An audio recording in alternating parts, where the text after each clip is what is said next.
വർഷം ആഗോള കത്തോലിക്ക അധിപനായി തുടർന്നിട്ടും ഫ്രാൻസിസ് മാർപ്പാപ്പ ഒരിക്കലും മാതൃരാജ്യമായ അർജന്റീന സന്ദർശിച്ചിട്ടില്ല.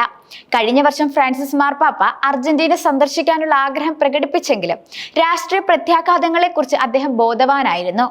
ഈ കാലഘട്ടങ്ങളിലെല്ലാം ഫ്രാൻസിസ് മാർപ്പാപ്പ വിവിധ ഭൂഖണ്ഡങ്ങളിലൂടെ സഞ്ചരിച്ച് യുദ്ധമേഖലകൾ ഉൾപ്പെടെ 68 രാജ്യങ്ങളാണ് അദ്ദേഹം സന്ദർശിച്ചിട്ടുള്ളത്. പക്ഷെ അദ്ദേഹം ഒരിക്കലും തന്റെ മാതൃരാജ്യമായ അർജന്റീനയിലേക്ക് പോയിട്ടില്ല എന്നതാണ് വസ്തുത. എന്നാൽ ആ രാജ്യം അദ്ദേഹത്തിന്റെ ഹൃദയത്തോട് ചേർന്നിരുന്നു. പക്ഷെ ഒരു സന്ദർശനം നടത്തുന്നത് ബുദ്ധിമുട്ടാണെന്ന് ഫ്രാൻസിസ് മാർപ്പാപ്പ പലപ്പോഴും പറയാറുണ്ടായിരുന്നു. അർജന്റീനയിലേക്കുള്ള തിരിച്ചു വരവിനെ കുറിച്ച് ചോദിക്കുമ്പോഴെല്ലാം അദ്ദേഹം പറയുന്നത്, ഞാൻ അർജന്റീനയിൽ 76 വർഷം ചിലവഴിച്ചു, അത് മതി അല്ലേ എന്നായിരുന്നു. രാഷ്ട്രീയക്കാർ തന്റെ സന്ദർശനം അവരുടെ നേട്ടത്തിനായി ഉപയോഗിക്കരുതെന്ന് ഫ്രാൻസിസ് മാർപ്പാപ്പ പറഞ്ഞതായി മറ്റു റിപ്പോർട്ടുകളും സൂചിപ്പിക്കുന്നുണ്ട്.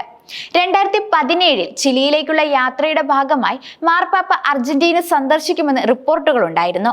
എന്നാൽ ഷെഡ്യൂളിംഗ് പ്രശ്നങ്ങൾ കാരണം അതൊരിക്കലും നടന്നില്ല. കഴിഞ്ഞ വർഷം അദ്ദേഹം വീണ്ടും ഈ ആശയവുമായി മുന്നോട്ട് വന്നിരുന്നു. പക്ഷെ അതിന്റെ രാഷ്ട്രീയ പ്രത്യാഘാതങ്ങളെ കുറിച്ച് അദ്ദേഹം ആശങ്കാകുലനായിരുന്നുവെന്നാണ് റിപ്പോർട്ടുകൾ.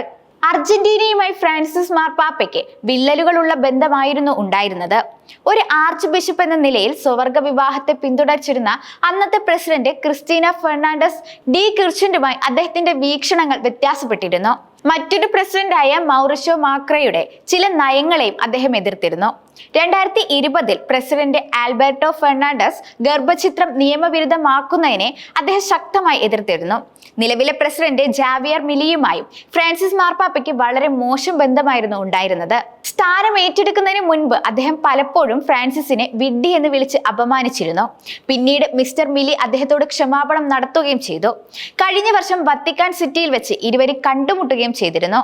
ആഗോള കത്തോലിക്ക സഭയുടെ ചരിത്രത്തിൽ ഇതുവരെയുള്ള മാർപ്പാപ്പമാരിൽ ഏറ്റവും ശ്രദ്ധേയനായ മാർപ്പാപ്പയായിരുന്നു ഫ്രാൻസിസ് പാപ്പ. ലാറ്റിൻ അമേരിക്കയിൽ നിന്നുള്ള ആദ്യ മാർപ്പാപ്പ എന്ന നിലയിലാണ് പാപ്പ ആദ്യം വാർത്തകളിൽ ഇടം പിടിച്ചത്. തുടർന്ന് സഭയെ പരമ്പരാഗത ചട്ടക്കൂടുകളിൽ നിന്നും മോചിപ്പിച്ച് നിരവധി പരിഷ്കാരങ്ങൾ നടപ്പിലാക്കിയ മാർപ്പാപ്പ എന്ന നിലയിൽ എപ്പോഴും വാർത്തകളിൽ നിറഞ്ഞു നിന്ന വ്യക്തിത്വമായിരുന്നു. സഭാ നിയമങ്ങൾക്ക് അതീതമായി തന്റെ നിലപാടുകൾക്ക് മാനവികമായ മുഖം നൽകാനാണ് പാപ്പ എപ്പോഴും ശ്രദ്ധിച്ചിട്ടുള്ളത്.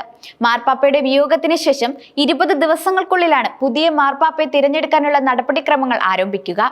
മെയ് 6 നടപടിക്രമങ്ങൾ ആരംഭിക്കുമെന്നാണ് ഇപ്പോൾ വത്തിക്കാനിൽ നിന്ന് ലഭിക്കുന്ന സൂചനകൾ. ഇതിനകം ലോകത്തിന്റെ വിവിധ ഭാഗങ്ങളിലുള്ള കർദിനാൾമാർ വത്തിക്കാനിൽ എത്തിച്ചേരുകയും ചെയ്യും. സ്വവർഗാനുരാഗികളെയും വിവാഹമോചിതരായ ദമ്പതികളെയും കുറിച്ചുള്ള കത്തോലിക്ക സഭയുടെ കർക്കശമായ നിലപാടുകളെ ഫ്രാൻസിസ് മാർപ്പാപ്പ വിമർശിച്ചിട്ടുണ്ട്.